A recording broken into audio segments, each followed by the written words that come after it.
مسجدوں میں نماز پڑھنے والوں کا پرسنٹ 2%، جمعے میں 5%، عید و بقرعید میں یہ تعداد بڑھ کے 15 اور 20%۔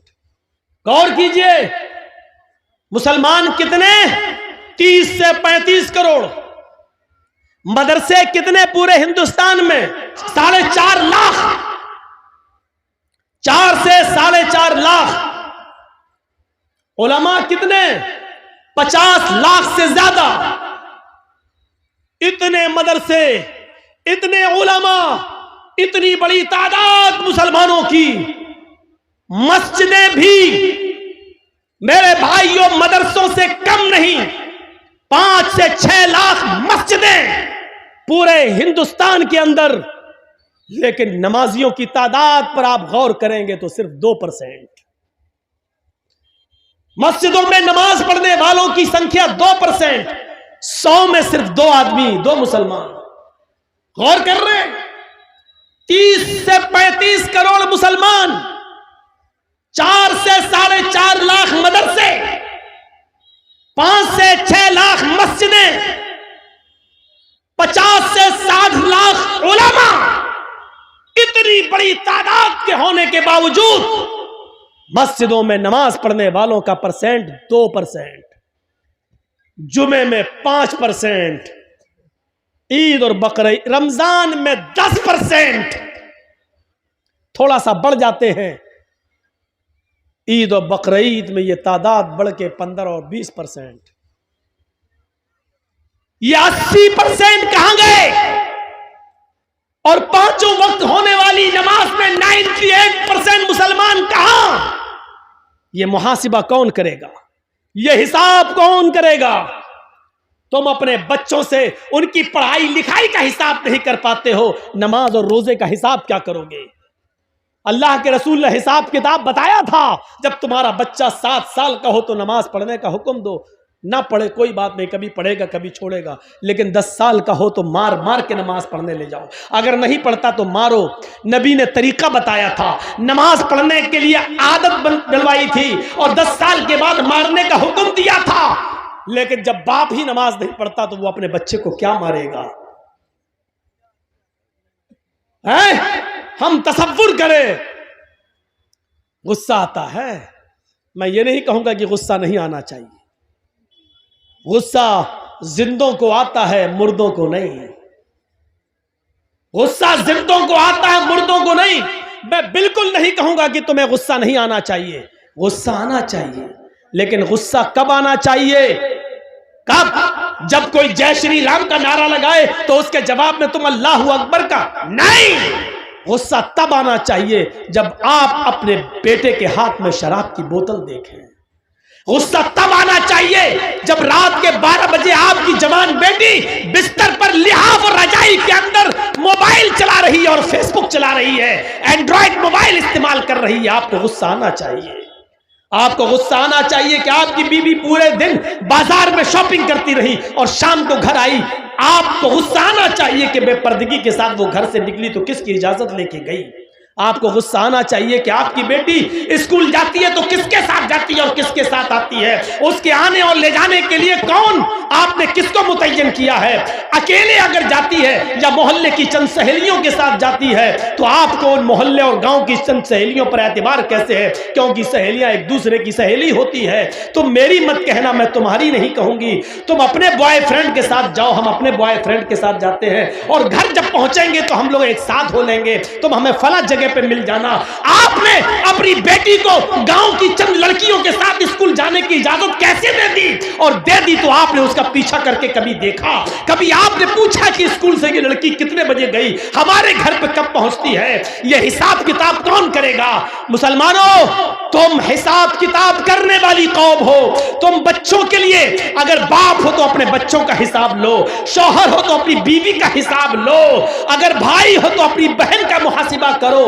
محاسبہ زندے کرتے ہیں، مردوں سے حساب نہیں لیا جاتا ہے، حساب زندوں سے طلب کیا جاتا ہے، مردوں سے نہیں۔ تم زندہ قوم ہو، ہم تم سے حساب لے سکتے ہیں۔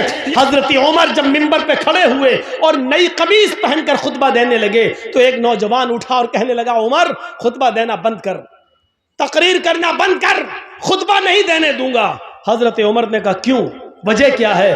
کہا پہلے اس بات کا حساب دو، یہ نیا کرتا تمہارے پاس کہاں سے آیا؟ تمہاری تنخواہ بیت المال سے اتنی نہیں ہے کہ تم نئی قمیض سلا سکو، آج نیا کرتا تمہارے پاس کہاں سے آیا؟ حضرت عمر کہنے لگے کہ اس کی صفائی میرا بیٹا دے گا۔ حضرت عمر فاروق کا بیٹا اٹھتا ہے، صفائی پیش کرتا ہے کہ بیت المال میں جو چادریں آئی تھیں وہ سارے مسلمانوں میں تقسیم ہونا تھی، ایک ایک چادر سب کو ملی، میرے باپ کو بھی ایک چادر ملی، میرے باپ نے اسی چادر کی قمیض بنوا لی ہے۔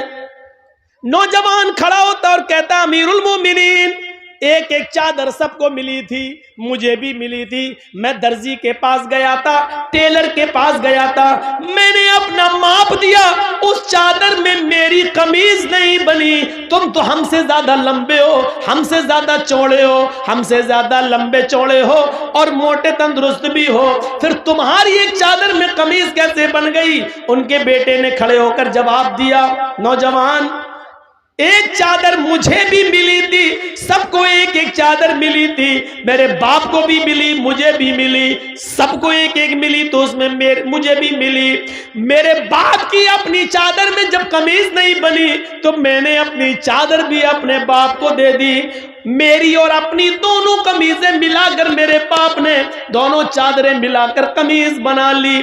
نوجوان کہنے لگا بیٹھ گیا امیر المومنین اب مجھے اطمینان ہو گیا، اب میں سیٹسفائی ہو گیا، اب آپ خطبہ دیجئے۔ اللہ کے نبی صلی اللہ علیہ وسلم نے فرمایا غور کیجئے گا، آپ نے محنت کر کے 99 روپے کمائے، 99 روپیز 99 روپے کمائے، اور آپ چاہتے ہیں کہ ہم کوئی نئی قمیص، نیا کرتا، نیا پنجابی لے لوں تاکہ ہم مسجد میں جا کر نماز پڑھ سکیں، ہمارے پاس کوئی اچھا کپڑا نہیں ہے۔ آپ مارکیٹ میں گئے اور آپ کو کپڑا مل رہا ہے پنجابی 100 روپے کا، آپ کے پاس ہیں کتنے؟ 99۔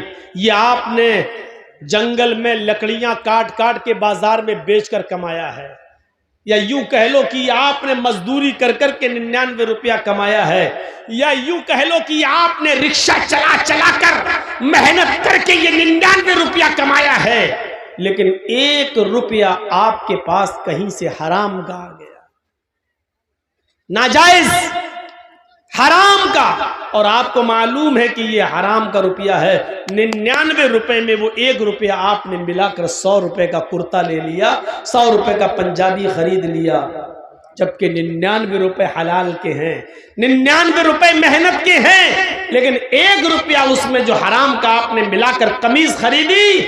اللہ کے نبی فرماتے ہیں جب تک وہ قمیض تمہارے جسم پر رہے گی، جب تک وہ کرتا تمہارے جسم پر رہے گا، اللہ کے یہاں تمہاری ایک بھی نہ فرض عبادت قبول ہوگی نہ نفلی عبادت قبول ہوگی، تمہارا ایک بھی سجدہ اللہ رب العالمین کی بارگاہ میں قبول نہیں کیا جائے گا۔